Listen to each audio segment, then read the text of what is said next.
Cramer, welcome to Mad Money. Welcome to Cramerica. If you make friends, I'm just trying to make you a little money. My job is not just to entertain, but to educate, to teach you. So call me at 1-800-743-CNBC or tweet me at Jim Cramer.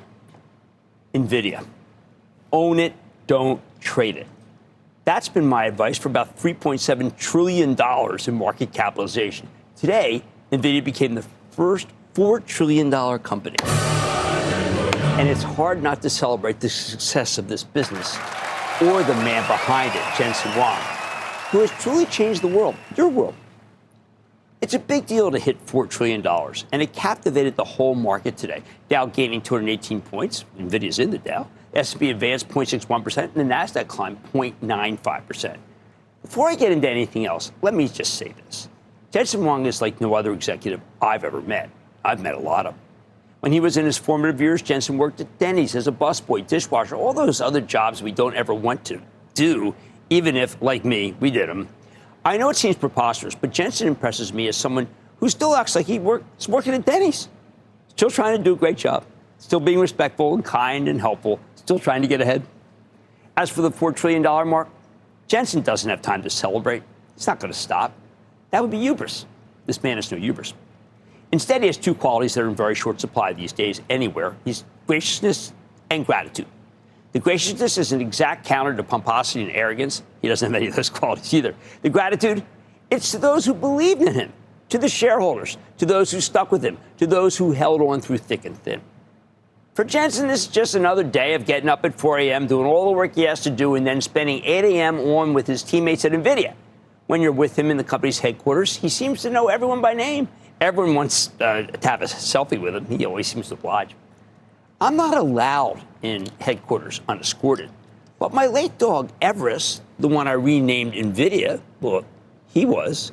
I renamed him that many years ago because I couldn't get anyone to buy the darn stock. Can you imagine that? And clearly Jensen appreciated the gesture. Now let's talk about this $4 trillion achievement. Let's put it in perspective.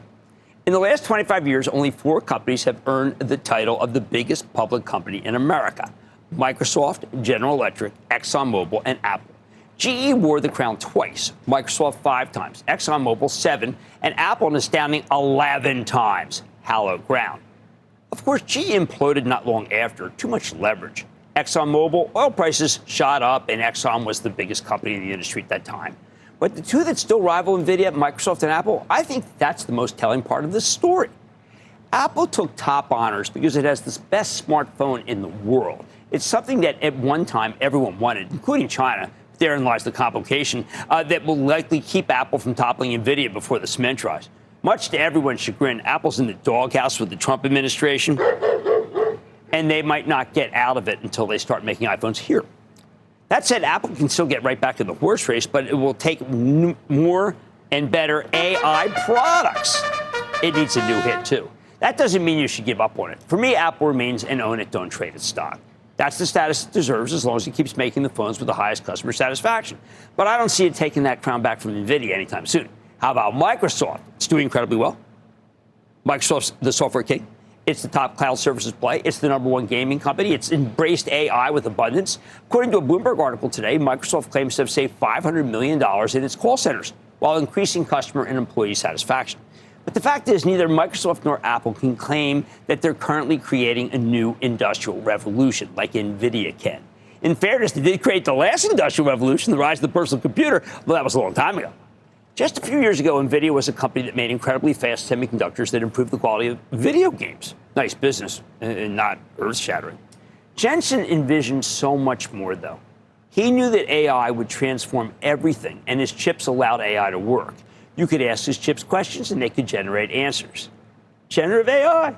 I searched for the superlatives of this extraordinary achievement here. How about this? Every single computer with a GPU that's not as good as NVIDIA is obsolete, or a CPU for that matter. The users just don't know it. Everything needs to be replaced. His chips and the software that comes with them allow companies to do breathtaking things. They enable self-driving cars. They enable humanoid robots. Right now, Jensen wants them to do the 3Ds. That's the dirty, the dangerous, and the dull jobs. They'll no doubt do far more than that, replacing white-collar jobs of all kinds. Jensen likes to explain that every other industrial revolution created many more jobs than were lost, which is true, although the new jobs don't necessarily pay as much as the old ones. Some analysts saw this coming. Ben Reitzes from Melius. Melius can show you piece after piece where he said that NVIDIA was going to overtake all companies. And he kept on the beat that software, long the most beloved part of tech, would be overturned by hardware in terms of its importance and size in the market, including NVIDIA. He's been dead right. Congrats to Ben for taking the heretical position that hardware could exceed software in value, and NVIDIA would lead that charge. But most analysts emphatically did not see this coming. NVIDIA was repeatedly misjudged as a parvenu, a one-trick pony, if not a flash in the pan. Jensen was never to be considered a GOAT, let alone the GOAT, because he was from the hardware side and nothing more. Each great quarter was supposed to be the last one. Each customer was supposed to be working on something better. Each iteration was supposed to be too expensive versus what it provided. Endless doubt, no belief. One day we'd wake up and see that Microsoft or Meta or Alphabet or Amazon or a Chinese company would have something better. There's even been some playful skepticism all along, especially from my Squawk on the Street partner, David Faber. Hey, if NVIDIA is so great, Jim, then why is the stock down? Because it's up 80. David, it's been up 80%. Okay, because they're not splitting the stock. I'm going to get a split. That's what I'll do here. I promise I'll get you a split of NVIDIA stock. How's that? Well, we got the split. But the competition hasn't caught NVIDIA. You know why? Because Jensen wakes up before the other guy and works harder than the other guy to make sure that NVIDIA stays on top. That's how you get to $4 trillion. Just how great is NVIDIA? Let me pay it the highest compliment that I can in a country right now. We're in a Cold War with China. They want to choke us. We want to choke them. As the president would say, who has the cards? The problem is we seem to want everything from China, so the president has to tariff the heck out of this stuff to make it uncompetitive. The Chinese, though, they seem to want only one thing from us. They want NVIDIA chips, not even the best ones. And you know what? They're right to covet them. These chips hold the key to the new industrial revolution. Sometimes NVIDIA seems like our only bargaining chip with China, but it's a big one, bigger than anything they have. We've got the cards because NVIDIA makes the cards. We have the cards because of Jensen Huang, but he's so darn humble that he'll never point this out. Guys like me have to. Bottom line, NVIDIA, own it, don't trade it. Oh, and see ya at $5 trillion. Let's go to Roger in Florida. Roger. Hey, JC, congrats on 20 years and a big booyah. Thank you. Thank you very much. Thank you. Hey, big fella, I've been watching you for the past 10 years and recently became a club member and an Oscillator subscriber. So thank you very much. Oh, thank you. I hope you'll be as part of the virtual annual meeting on Friday. I hope you'll be in there. And how can I help you now? Okay, big fella, I got a stock symbol CORZ. This is Core Scientific. Transactions from a mining to a data center operation. Right. Massive long-term debt, negative profit margins. How in the world are they going to get all this negative consistent to generate real revenue and profitability? That's the first question, big fella. Well, but you know that they remember they're selling themselves to CoreWeave. So you can just sell it tomorrow and ring the register. Why not ring the register? You're not an arbitrager, and neither am I. Let's go to Keith in Pennsylvania. Keith. Mr. Cramer, how are you doing this evening? I'm doing well, Keith. How about you? I'm doing fantastic, but I do need your help a little bit here with a stock. Sure. So I'm a little curious about Berkshire Hathaway because we're at all-time highs, yet the stock's pulled back 11% since Warren Buffett decided to step down his role a little bit here, and we're now crossing the 200 moving day average for the first time in 3 years with it. So if you could just give me a little insight or wisdom as to what's going on with the stock, what to expect moving forward with investing in it, any help would be great. Sure. Well, look, Warren Buffett is tremendous, and I have to believe that he's also tremendous in picking a successor. So I'm not nearly as concerned as the sellers. I would encourage you to hold on to this great company. And it's not just because I love the man. It's because I think the man is excellent, and he would pick someone who's great. And I think he has him. So let's hold on to Berkshire. Let's go to Cordell in Ohio. Cordell. Hello, Jim. Thank you for having me on Mad Money today. Thank you for coming on Mad Money. How can I help you? I was calling in today about Uber. I had a question a couple questions. Okay. One, starting off, is I see it's getting close to that $100 price. And right. I know at times stocks could get up there. And do you see that company rising above that price target as it gets closer? Or I think that Uber, we're going to look at the fundamentals, and the fundamentals are excellent. I don't think it's going to be contained by $100. I have great ambitions for Uber in my head and think it'll be up for multiple years, and you should own the stock. Okay. NVIDIA's $4 trillion market cap milestone is just another reason to own it. Don't trade it. Oh, and I think you'll see $5 trillion. Left out the main point. Thank you, gents. Tomorrow. Thank you. I'm in money tonight. The stocks for some of the largest online retailers haven't hit new all-time highs in several months. I'm going off the chart to see if higher prices are in store for some of the market's biggest names. Then sports betting companies have been on a hot streak in 2025. But could an under-the-radar provision in the GOP's budget bill put an end to the recent run?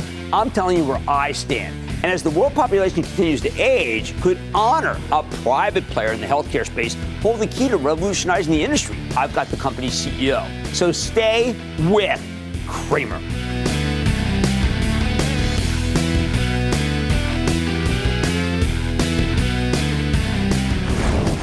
Don't miss a second of Mad Money. Follow @Jim Cramer on X. Have a question? Tweet Cramer. #MadMentions. Send Jim an email to madmoney@cnbc.com or give us a call at 1-800-743-CNBC. Miss something? Head to madmoney.cnbc.com.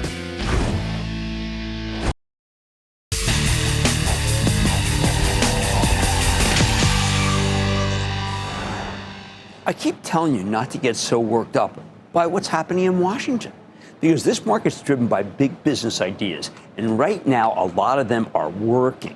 The newfound strength of the AI bull market goes without saying, as NVIDIA hits another new high in a $4 trillion valuation.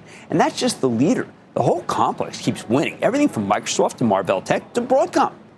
But tonight I want to talk about another aspect of artificial intelligence, because there are only so many places where this technology is useful. And one of them is retail, especially online retail. This sector is ferociously competitive. Many retailers have fallen by the wayside over the years because they couldn't keep up with the biggest and the best. And AI could make things even more difficult for the smaller operators, because one key part of this technology is inference. It can help companies make better recommendations to you, the customer. That's why tonight I want to go off the charts with Bob Lang. He's the founder of ExplosiveOptions.net and the author of Know Your Options. Take a closer look at some of the biggest online retailers out there. Now, some of these are obvious. Amazon and Walmart are number one, number two. But you know who comes in third place? Apple. Even if they can't make as much from the App Store as they used to think, thanks to a recent court decision, we're still talking big money here. And their website moves tons of hardware. Now, as Lang sees it, this should be a good moment for retail. The economy remains robust, employment strong, and even if interest rates are still high, the consumer has money to spend. Probably doesn't hurt consumer confidence that there are tax cuts on the way. Plus, back to school season is just around the corner. A lot of spend there. So let's take a look at the charts of these three top digital retailers. I think there'll be some surprising things for you here. We're going to start with the daily chart of Amazon, which is Lang's favorite right now after its remarkable run over the past couple of months. Even after this move, Amazon's trading at $222 and change, down about $20 from its all-time highs. Lang points out that since mid-May, the stock has formed a nice upward channel with higher highs and higher lows, textbook definition of quality uptrend. He also spotted a golden cross in the moving averages right there, where the 50-day moving average crosses over the 200-day. And that's a very reliable sign that the stock's going to continue to rally. At the same time, when you look near the bottom at the moving average convergence divergence, or the MACD line, which is a key momentum indicator that can help spot changes in the stock's trajectory before they happen, Lang says something's good on here to happen in here. The black line here has crossed above. I know it's tiny, but crossed above, which is a MACD buy signal, and that's one of the most reliable buy signals that there really is in the entire chart book. Plus, ever since Amazon bottomed in early April, the stock's clearly been attracting buyers. You can see that. Well, look at this shaken money flow. That's another way that you can gauge strength. It measures buying and selling pressure down at the very bottom of the chart here. The shaken money flow remains positive. Okay, it's in the green. meaning the buyers haven't gone anywhere. Lang also points out that volume trends have been bullish, with Amazon often rallying on very high volume, which indicates that big institutional money managers keep loading up on this one. Finally, let's not forget that Prime Day's in full swing, although this year's 4 days and we're not just 2. Now, I'm only on day 2. Now, I want to explain this for a second. There's a lot of chatter this very evening that so far Wall Street will be disappointed with the numbers from Prime, and that would obviate a lot of stuff we see. I beg to differ. I think because we're on day 2 and there's 4 days, you cannot make a judgment yet. I'm willing to go with Lang's judgment on the chart more than the so-called chatter about how Prime's doing in this sacred 4 days of buy. As Lang sees it, Amazon's worth buying here, and he'd recommend even on a pullback because he can see the stock 222 going. I know it sounds like hyperbole, but do 260 or 270 by the end of the year. As for me, I wouldn't bet against it. The Charitable Trust has a very big position in it, and I do believe that it can go higher. I don't know, 260, 270. Now, the next one, the number 2 online retailer, and the number 1 brick and mortar retailer is Walmart. Check out the daily charter. This is slow time for Walmart stock, but Lang says that makes it to the ideal time to buy the stock. The price action here has been sideways, with the stock stuck in the range of 93 to 100 for the last few months. Lang thinks that Walmart's simply digesting its big move up from the April lows. That makes some sense to me. It's just that it was a gigantic gain. He'd be a buyer on weakness. Why? First off, now you go to the bottom. The Chaikin money flow it remains positive, although weaker than it was in May. Still, the big institutional buyers clearly haven't finished loading up the truck. More important, the MACD line has made a bullish crossover. All right, there's that thing again, right there. It's the crossover that you really want to see, and this one has it. It's a little bit even more definitive than Amazon. The black line crossing above the red one, and again, that's possibly the most reliable positive signal in the book. Now, Walmart reports next month, and Lang thinks it might be a good time to start buying the stock ahead of the next quarter. Right now, this thing trades at 96 and change. Lang thinks it can make a run at its February highs of 105 for the end of the year, perhaps going all the way to 110. I agree with him. I think Walmart is a great level to buy. Charitable Trust already owns Costco, and we already own Amazon. Don't feel we need a third, but I do like Walmart very much. Finally, how about the daily chart of Apple? Now, I know this isn't what you would normally think of as an online retailer, but it's actually one of the most successful online specialty retailers on earth. Apple's online sales growth has been staggering, more than doubling between 2019 and 2021, thanks to COVID, before seeing it decline in 2023 as the pandemic ended. Last year saw a recovery for Apple's digital sales, though, and I'm never willing to count this company out because it has such a tremendous long-term track record. Looking at the daily chart, Lang points out that Apple's now broken out from its recent price range on higher volume. Most people don't think it has, but it has, and that's breathing new life into a previously moribund chart. While the stock's still below its 200-day moving average, not through that yet, it's getting closer and closer to that level, and it's also closer to filling in the big gap down from early April. That would be monumental. Lang likes that Apple has started climbing again because when it makes a move higher, that move tends to last a long time. Look at what happened when the stock caught fire back in late of 2024.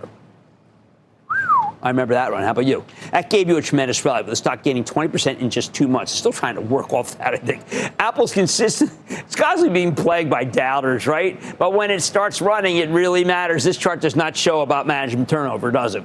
And Lang has good reason to believe that this is just beginning. The MACD line has shot higher, making a bullish crossover. Again, there you go. In the middle of last month, right before the stock really took off. That said, Lang points out that the big money clearly hasn't gotten the memo, as the stock, shaking money flow not so good here, huh? It's gotten weaker. But Lang thinks it might be just a matter of time before that turns around, too. In his view, Apple moves slowly, and if its stock can sustain its newfound positive trajectory, the big money will follow. Apple's currently at $211 stock, and he sees it will go to $225 before it runs into any resistance. And he wouldn't be surprised if it can eventually work its way back to its February highs of $250 by the end of the year, which would give you a nice 18% gain from here. Now, that's a contrary view, as you know. Most people I know think that the wrath of Trump will keep this one down. We still say own it, don't trade it, as it has the best cell phone there is. And as long as customer satisfaction is the most important issue, we will keep our position for the trust, something we will talk about and reaffirm at Friday's annual club meeting. I hope to join you there. Here's the bottom line. The charts, as interpreted by Bob Lang, suggest that Amazon's got a lot more upside. Walmart could be ready to run. And the long-abandoned Apple might finally have its groove back. Their money's back after the break. Coming up, how could an under-the-radar tax provision in the big beautiful bill impact sports betting stocks? Cramer's laying out the play options. Next.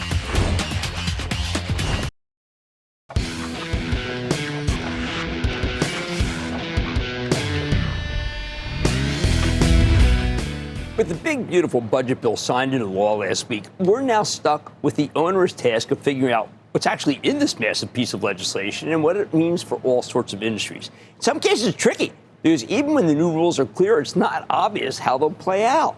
Take the sports betting space, one of the fastest growing industries in America over the past few years, dominated by DraftKings and Flutter Entertainment, the parent of FanDuel.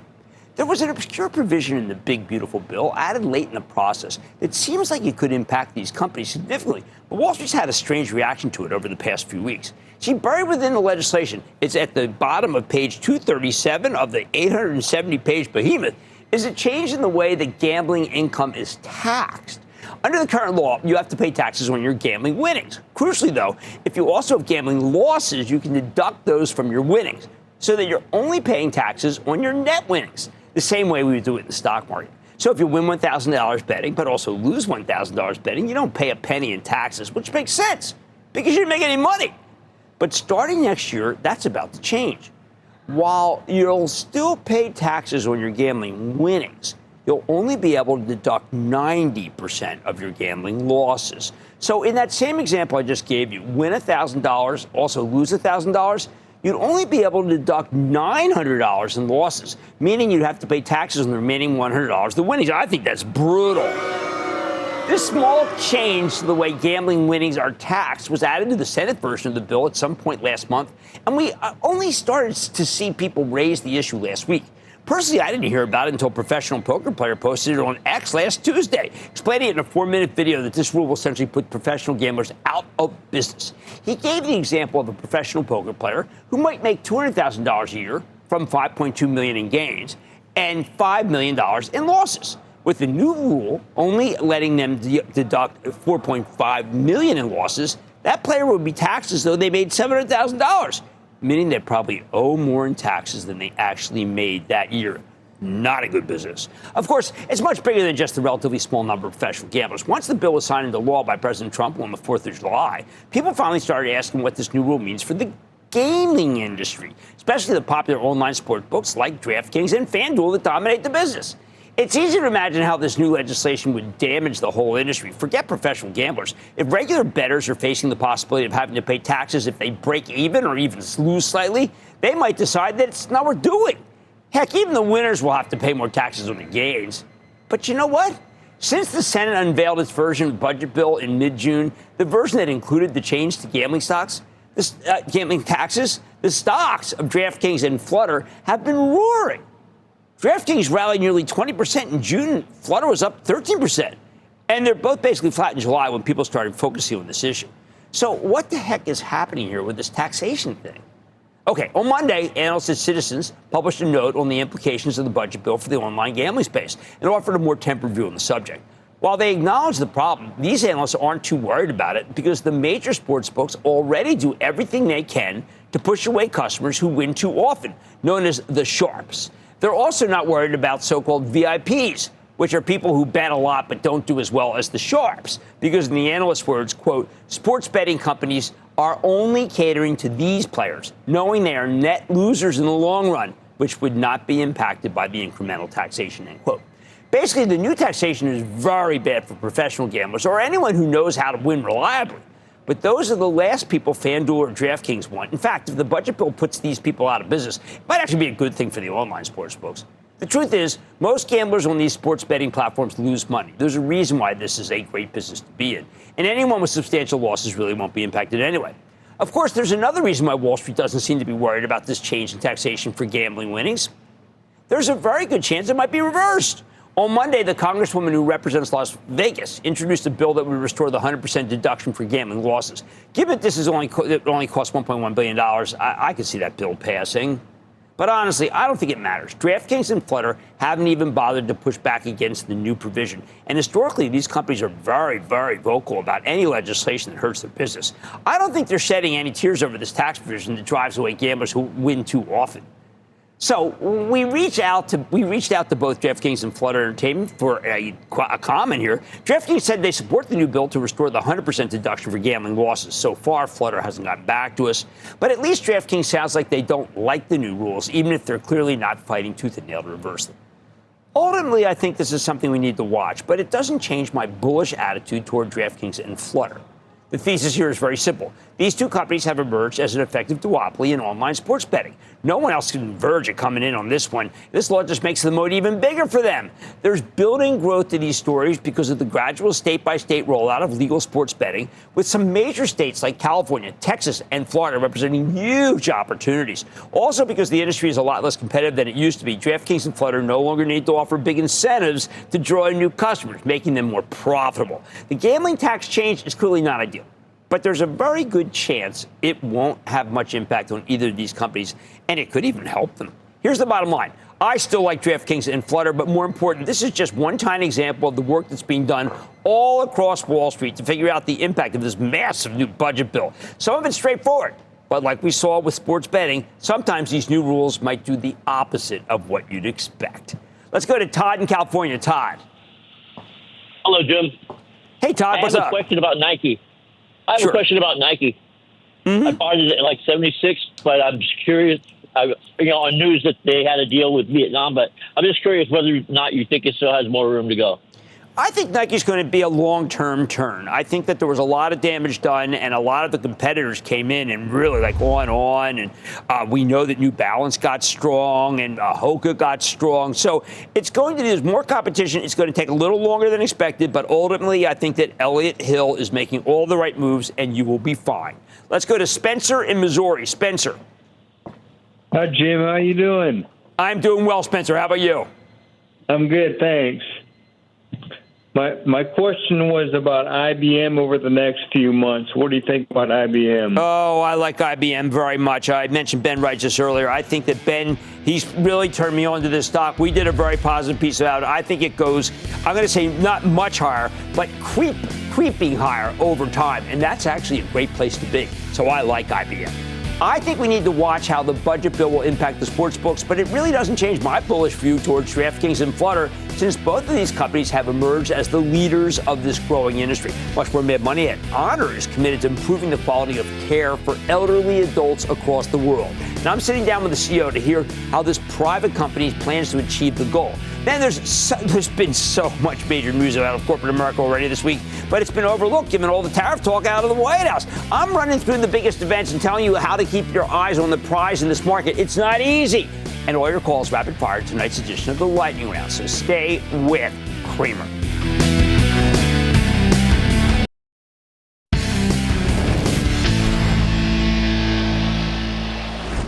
We're always on the lookout for new innovators, which often means searching through privately held companies for outlets with great ideas. Take a company called Honor, a home care technology company that originally built a platform for mom-and-pop home care agencies to connect caregivers with patients, although they've expanded from there with the acquisition of a home care provider called Home Instead in 2021. Basically, they're trying to make it easier for senior citizens to receive the best care in the comfort of their own homes. As my fellow baby boomers get older, this industry's got a lot of room to grow. But don't take it from me. Let's check in with Seth Sternberg. Seth is the co-founder and CEO of Honor to learn more. Mr. Sternberg, welcome to Mad Money. Hey, Jim, thank you for having me. It's great to see you. Great to see you. If you don't mind, you're a private company, but I'd like you to just walk through the evolution of the company, because I think everybody who's had a parent, anybody gets old, I'm also maybe in that unfortunately in that area, knows that this is a very hard sector because we can't find help. We don't know what to do. Yeah, it's broken. So, 10 years ago, I got worried about my mother. And we said, how can we help older adults live their lives, age in their homes, which is where everybody wants to. 90% of older adults want to stay at home as they age. And so we founded Honor to help people, help society really care for older adults. And it's a home care company, so we send personal care aides into the homes of older adults and help them with activities of daily living. So that's things like get out of bed, get food, get dressed. really with that ultimate goal to change the way society cares for older adults. All right, so tell me how you can find the agencies or find the people who can do the help, because I think a lot of us would say, well, that's a good business model, but where are the caregivers? Yeah, that's right. It's super hard. So, if you want amazing caregivers, then you have to create an amazing job. And you have to do what we say is called care for the caregiver, or care for the care professional. And so we try to attract these amazing people, and there are lots of them. It's actually the biggest job category in the Bureau of Labor Statistics, and it's one of the fastest growing job categories. And then we are the largest network in the United States, in the United Kingdom, in Canada. So Home Instead, our go-to-market consumer brand, literally the #1 in-home senior care provider. So why did you buy the company yourself? I mean, we like the exchange model. It's kind of asset light, so to speak. I guess people light, you can call it if you want. But you decided to get in, and I know you're a profitable company, but get into the toughest part. How's that working? Yeah, so, there's this whole notion that AI, like artificial intelligence, can make these really personal services even more personal and better and more efficient. And more efficient is important because that means we can make it cheaper for people ultimately, right? And we've got millions and millions of older adults, and society is aging so quickly. So we bought Home Instead because we wanted a single go-to-market brand that was super well known, where we could say to people, hey, just come buy our service. We can provide you the best care end to end. And that is what we do. We felt like we had to control the entire spectrum and the entire kind of process of care delivery to make sure that we had the best care for older adults. So tell me how that's gone versus what we know are some stumbles, but never really clear because the companies are so big, about what happened at CVS and what happened at Walgreens, which seemed to really struggle with this kind of business. Yeah, so I think if you want to do, humanity at scale, right? Like create this really amazing human service, you've got to create a system that creates deep personalization. Because it's similar to like a CVS or a Walgreens. We sell direct to consumers, right? Like people are choosing to buy Home Instead in order to care for mom and dad. And so they get to choose who they're working with. They get to choose what their service provider is.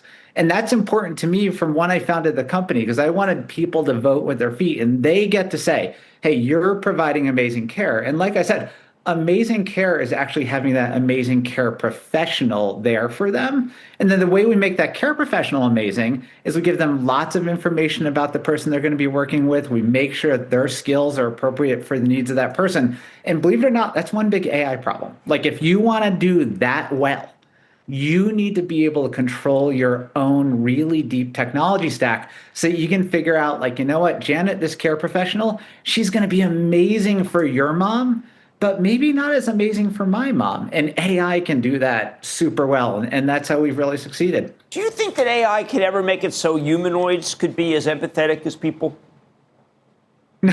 So, so you take robots, right? And you say, will robots ever be in the homes and caring for people? And I think the answer is actually yes. I think they're going to take some of the workload of caring for older adults in their homes, things like even folding clothes, sure. Cooking someday, yes, too. But there's always going to be that need for people too, right? This is a very, very human personal service.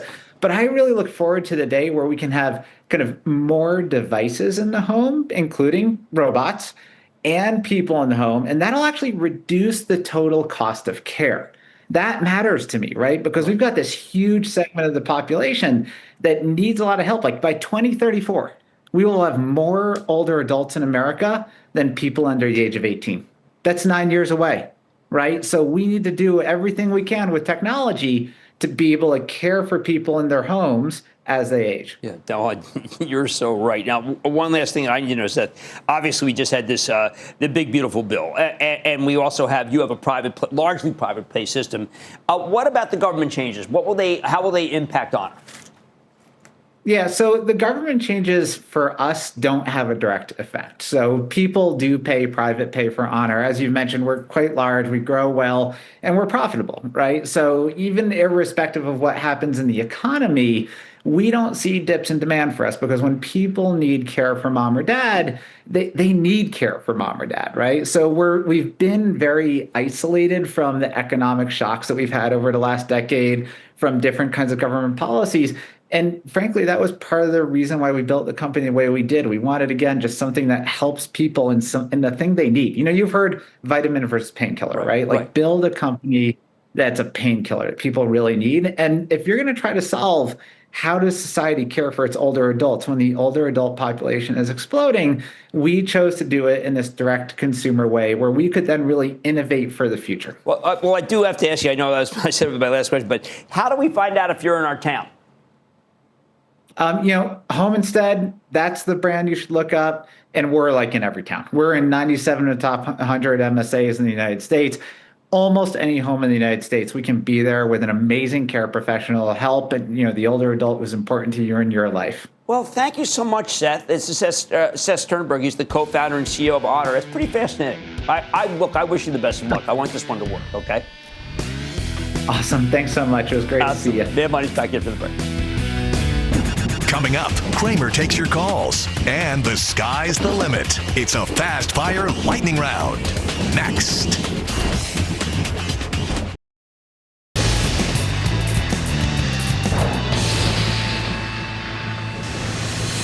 It is time. It's time for the lightning round. Cramer, but Robert calls on the same stocks that are buy. Sell, Sarah, don't know the core stock questions. That much step first. Grab some play. Play this down. And then the lightning round is over. Are you ready, Ski Daddy? Time for the lightning round, Cramer's everybody. Let's go to Mark in New York. Mark. So, Jim, I recently joined the club, and I find that I'm learning a lot from it. So it's great. Excellent. Thank you. Thank you. As a club member, I know that you've recommended some pharmaceutical companies based on their developing new drugs, but I don't remember you ever recommending a biotech company. So I'm curious as to what you think about biotechs in general, and specifically the company Insmed. Okay, one of the reasons I don't recommend a lot of this is because they lose so much money, and it's okay as a spec, but I don't put any specs in the charitable trust, none. That one is very speculative. It has lost a huge amount of money, so it's very hard for me to get a handle on it. Let's go to George in Arizona. George. Big old Wacky Wednesday booyah to you, Jim. Thank you. What's going on?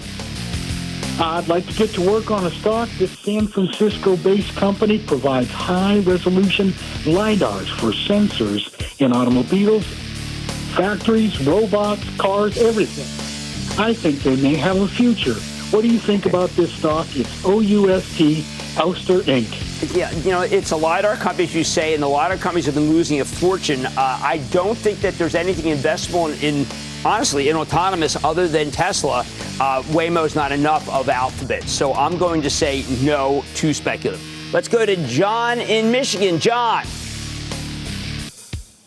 Hey, Jim, I love the show. Thank you. I got a twofer. Okay. I'd like to know your opinion on where silver is going and First Majestic Silver Corp. Okay, I like silver. First Majestic, not familiar with. The one that I've always recommended is Pan American because it's been profitable for a very long time. PAAS, that's the one you want to be in. Let's go to Michael in Tennessee, please. Michael. Jim, how you doing? I'm doing well. How about you? Good. I've been following a stock that took a big hit in February. Been slowly recovering since then. Pays a 5 1/3% interest, and it's got a PE of about 14. So I'm wondering if this is the stock to go with, or there's a better one in the sector. The stock is FMC. Philadelphia's own. Okay, FMC is a really interesting story because tonight the president put a 50% tariff on Brazil. Brazil is an agricultural competitor to us. FMC is an agricultural fungicide. They do a lot of different stuff to be able to make it so the harvest comes out. And I'd like to know, before I opine on it, what that 50% tariff will mean for their business. So this is a work in progress. I wish I knew, but I don't want to cuff it after what happened tonight, which was very dramatic. Let's go to Kurt in Illinois. Kurt. Booyah, Jimmy C. Booyah, right back, Kurt. Hey, yeah, fly, Eagles, fly. We're going for that repeat right in 2 months. Why not? Hard to get, but we'll try. Hey, a quick statement. I just think these young people are going to push this A market higher like a tsunami, whether despite what the economy is doing. And I'm sorry, which is the stock? No, Tempest AI. Oh, Tempest AI. Okay. Another company's just losing money hand over fist. I just can't go there. When it comes to AI, you know what I believe in. I believe in NVIDIA. And that, ladies and gentlemen, is the conclusion of the Lightning Round. The Lightning Round is sponsored by Charles Schwab.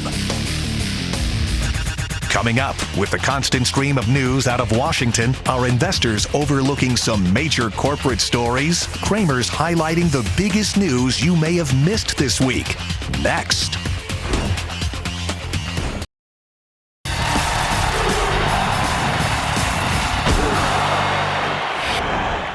In this business, distractions never stop costing you money. And lately, we've had a lot of distractions.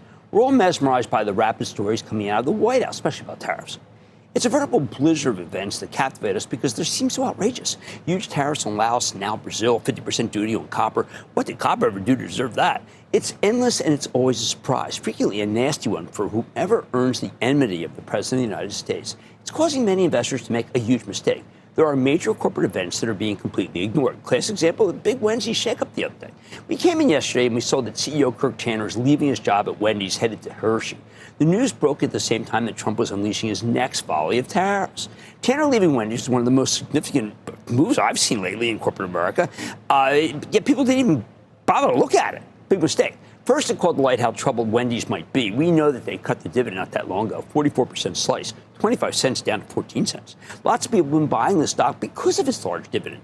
Now, with Tanner out all of a sudden, we have a company with almost $2.8 billion in debt and only $2.2 billion in market capitalization. In the uber-competitive fast food market, we have to wonder what the heck is going on. But I'll tell you, it's not very comforting. If you really want overlooked, it's the other side of the story. Hershey down big yesterday and today. I get it. They're losing the steady hand of CEO Michelle Buck and getting Tanner, who only spent about a year and a half at Wendy's before he departed. Even though Tanner originally had a consumer packaged goods background, he'd been at PepsiCo for 32 years before Wendy's. It always raises eyebrows when a CEO flees a struggling company to work somewhere else in a hurry. Plus, Tanner was the guy who brought dynamic pricing, where they jack up prices in periods of high demand, to fast food. Well, that didn't go down well. The other reason Hershey's getting hit, if you were hoping for a takeover here, hiring this new CEO seems to take that off the table. It was a clarion call to sell, and if you didn't get out when it was announced because you were busy paying only attention to the president, you may have caught a 14-point decline, and you want to avoid a 14-point decline all the time. That's hazardous. Let me give you another one many miss. Boeing just announced some huge second quarter deliveries, and deliveries are the chief determinant of its stock price. The company delivered 150 planes, up from 92 a year ago. Fantastic. They booked 427 orders, up from 241 in just the previous quarter. If you paid attention, I bet that most didn't, you could have caught a 14-point move. That was there for the taking. But who was thinking about Boeing? I think the stock's going much higher, by the way. Or best of all, you may have missed our interview with Michael Intrater from CoreWeave on Monday, who told us that his partner, NVIDIA, is experiencing incredible strength. It seemed like no one was focused on the interview on a day when an angry president was in trash talk mode again. Yet I think the CoreWeave interview would have gotten you into NVIDIA, even if just for a trade ahead of this latest breakout. Look, the president's real important. I get that. But remember what we do. We try to find ideas that can make us money in the stock market. A copper tariff, a duty on Japanese cars, a warning of many more to come, including a 50% tariff on Brazilian goods announced just this very evening. I say keep your eyes on the prize. Too many opportunities are being obscured by the sound and fury in Washington. Look out. It might just be signifying nothing. I like to say there's always a bull market somewhere, and I promise to find it just for you right here on Mad Money. I'm Jim Cramer. See you tomorrow. All opinions expressed by Jim Cramer on this podcast are solely Cramer's opinions and do not reflect the opinions of CNBC, NBC Universal, or their parent company or affiliates, and may have been previously disseminated by Cramer on television, radio, internet, or another medium. You should not treat any opinion expressed by Jim Cramer as a specific inducement to make a particular investment or follow a particular strategy, but only as an expression of his opinion. Cramer's opinions are based upon information he considers reliable, but neither CNBC nor its affiliates and or subsidiaries warrant its completeness or accuracy, and it should not be relied upon as such. To view the full Mad Money disclaimer, please visit cnbc.com/Mad Money disclaimer.